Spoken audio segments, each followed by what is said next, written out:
আসসালামু আলাইকুম। কি অবস্থা সবাই গাইস?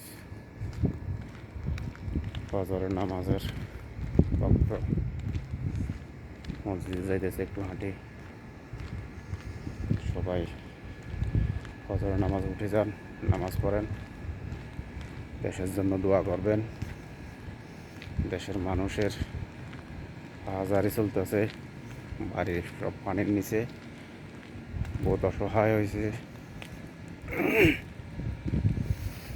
এবং পানির নিচে নামে গেলে তো আবার আর একটা টেনশন, ডায়রিয়া, পাতলা পায়খানা, কলেরা, অসুখ এগুলো লাগিয়ে থাকবে। এগুলোর থেকে ফানা চাইতে হইব আল্লাহ, যাতে পানি শুকে যাওয়ার পরেও মানুষের যাতে আল্লাহ সুস্থতা দান করে, সুস্থতা রাখে। এটাই সবার কাছে দোয়া করবেন, সবার কাছে দোয়া চাইলাম। সবাই যাতে সবার যার যার জায়গা থেকে সে দোয়া করবেন। বাংলাদেশের মানুষ এমন, আমরা ইন্ডিয়া বলে আমাদের পরম উপকারিতা, এটা বলে উপকারিতা করে। রাত্রে মানুষও ঘুমায়, এ রাত্রে পানি ছাড়িতে বসে রয়েছে, খা পানিতে ডুবি খা। আল্লাহ তাতে তাদের হেদায়েত দান করক, আল্লাহ তাদেরকে বোঝার তৌফিক দান করক। মানুষ মারা কত নিকৃষ্ট,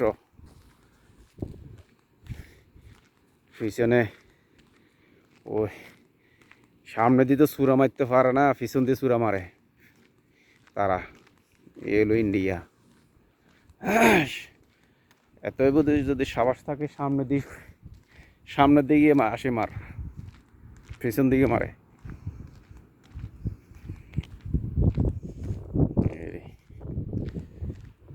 তারা ওই কুকুরের মারলে কিন্তু হেডার বিচার আছে, আইন আছে। মানুষের মারলে আইন নাই। মানুষ তাদের ফানিবাদের মতন, বুঝছো? বাংলাদেশের ফান্তাবাদ আছে না, ফান্তাবাদের মতন। সকালে করা ভাত, তারা এটাই মনে করে।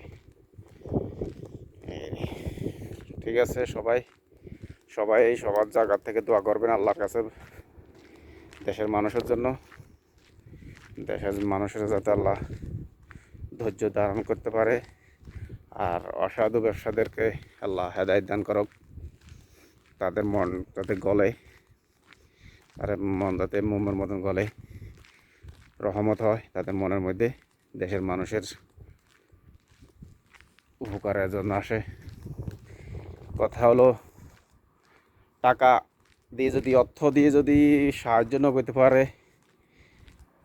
শ্রম দিয়ে সাহায্য করো। শ্রম দিয়ে যদি না পারে, আল্লাহর কাছে ইবাদত বন্দী করিয়ে আল্লাহর কাছে দোয়া করো, দেশের মানুষের জন্য, দেশের সব কিছুর জন্য, বুঝছো? এটাই অর্থনৈতিক, দেশের চাকা সুন্দরভাবে চলার জন্য। এর ওকে, ভালো থাকবেন সবাই। আসসালামু আলাইকুম। আজ ভুল ত্রুটি হলে ক্ষমা করে দিবেন। ওকে মাস, আসসালামু আলাইকুম।